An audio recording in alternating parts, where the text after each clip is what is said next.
Ready. ये 10 minute का dictation है रामधारी गुप्ता जी से। प्रतिलेखन संख्या 1314। डिक्टेशन शुरू होता है 5 सेकंड में। Ready, start. महोदय, निसंदेह ही आज भी हम भले ही कई मुश्किलों का सामना कर रहे हों, फिर भी हम 1991 के उन दिनों जैसी स्थिति में नहीं हैं। एक राष्ट्र के रूप में हमने काफ़ी भरपाई कर ली है और हम आगे बढ़ने के लिए तैयार हैं। श्री राव के नेतृत्व के बिना यह संभव नहीं था। अब यह अटकल लगाना व्यर्थ और मूर्खतापूर्ण भी है कि कोई और नेता होता तो क्या कुछ ज़्यादा और बेहतर किया जा सकता था या नहीं। तथ्य यह है कि वही नेता थे जिनके कारण हम एक ऐसी स्थिति तक पहुंच गए हैं जो देश और उसकी तरक्की के लिए निरापद हैं। हम जिस अवधि से गुजरे हैं वह बहुत मुश्किल और हलचलपूर्ण थी। सोवियत संघ के पतन और विघटन से हमारी जो कुछ भी अंतर्राष्ट्रीय स्थिति थी उसका आधार ही खत्म हो गया। ऐसा लगता है कि हमारे देश में कुछ लोग इस घटना का पूरा मतलब नहीं समझ पाए हैं। बेशक यह कम्युनिस्टों और आधुनिक समाजवाद के अन्य समर्थकों के लिए बेहद चिंता का विषय है। इससे उन सभी निष्पक्ष देशभक्तों को काफ़ी दुख हुआ जिनके लिए सोवियत संघ अच्छा मित्र था और अकेली विदेशी शक्ति थी जो हमेशा हमारे साथ खड़ी होती थी। उससे हमें काफ़ी नैतिक और भौतिक समर्थन भी मिला था। हमारे देश में सोवियत संघ के तमाम मित्रों में भी सभी लोग यह नहीं समझ पा रहे हैं कि आर्थिक, वैज्ञानिक और प्रौद्योगिकी के हिसाब से इसका क्या मतलब था और है। जब हमें सख्त ज़रूरत थी तो कोई ऐसा नहीं था जिसकी ओर हम देखते। घबराने और अपने देश को दिवालिया राष्ट्र घोषित करने के बजाय प्रधानमंत्री ने मुश्किलों का डटकर मुकाबला किया। हमें इस संकट से निकालने की व्यवस्था की और साहस के साथ देश को एक नए आर्थिक रास्ते पर अग्रसर किया। कांग्रेस ने अपने चुनाव घोषणा पत्र में इसकी मोटी रूपरेखा न बना ली होती तो बेशक यह संभव न हो पाता। इस घोषणा पत्र के मुख्य निर्माता स्वयं राजीव गांधी थे और इसे तैयार करने में श्री राव उनके मुख्य सहायक थे। देश को संकट से उबारने और नए आर्थिक रास्ते पर ले जाने में बेशक मनमोहन सिंह की देशभक्ति, विद्वता और ख्याति महत्वपूर्ण कारण थे। नई आर्थिक नीति जनता के हित में नहीं है। इस काल्पनिक तथ्य को लेकर काफ़ी हंगामा मचाया जा रहा है। इसके उलट अगर उसे अपेक्षित ढंग से लागू नहीं किया जा रहा है तो इसकी वजह यह है कि जनता के नाम पर हर तरह की आंशिक और कारपोरेट मांगें पूरी की जा रही हैं। प्रधानमंत्री ने 2 महत्वपूर्ण तरीकों से नई आर्थिक नीतियां बनाने में अपना योगदान दिया है।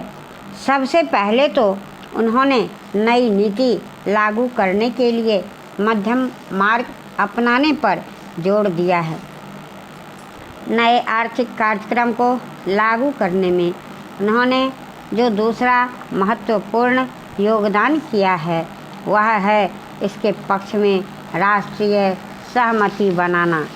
महोदय, हमारे देश में राजनीतिक विचारों में जितनी भिन्नता है उसके मद्देनज़र यह एक असाधारण बात है, जबकि इनमें से ज़्यादातर लोग यही ठाने रहते हैं कि चाहे जो हो और जो भी मुद्दा हो उन्हें विरोध करना है।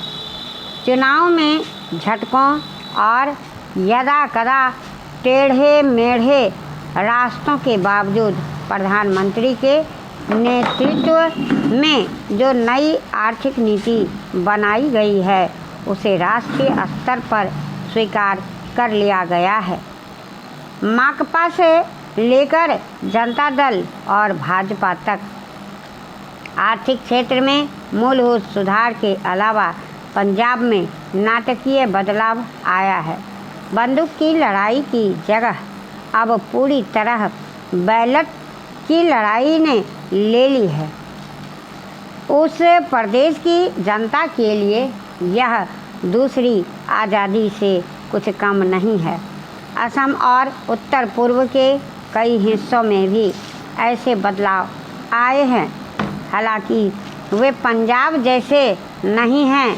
ऐसा समझना कि आतंकवाद का खतरा टल गया है बेशक गलत होगा, पर जो सफलताएं हमने पाई हैं उन्हें स्वीकार न करना कम गलत नहीं होगा। पंचायत और स्थानीय निकायों के चुनाव कराने को भी साधारण काम नहीं समझा जाना चाहिए। इस कदम से महात्मा गांधी के सपने और दिवंगत राजीव गांधी की लोकतंत्र के लिए प्रतिबद्धता फलीभूत हुई है। यह संविधान की अपेक्षाओं के अनुरूप लोकतांत्रिक क्रांति को आगे बढ़ाने का प्रतीक है। इससे हमारे राष्ट्र का लोकतांत्रिक आधार मजबूत हुआ है। हिंदुत्व के घटते उन्माद का ध्यान रखना भी उतना ही महत्वपूर्ण है।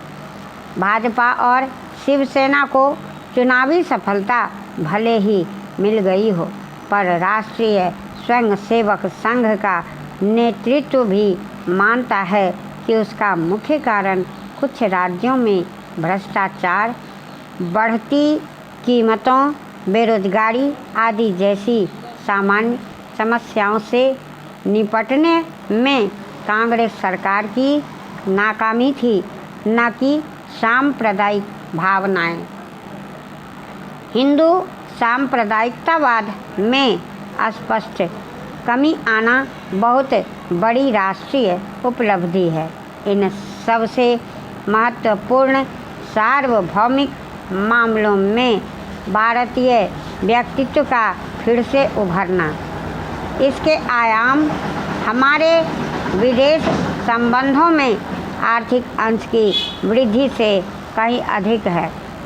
चीन से संबंध लगातार सामान्य होते जा रहे हैं।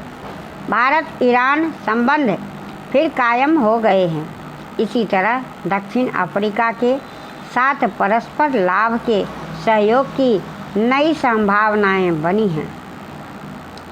अमेरिका और अन्य विकसित पूंजीवादी देशों से सहयोग बढ़ाने की दिशा में समुचित ध्यान दिए जाने के बावजूद किसी भी मसले पर हम नहीं झुके हैं।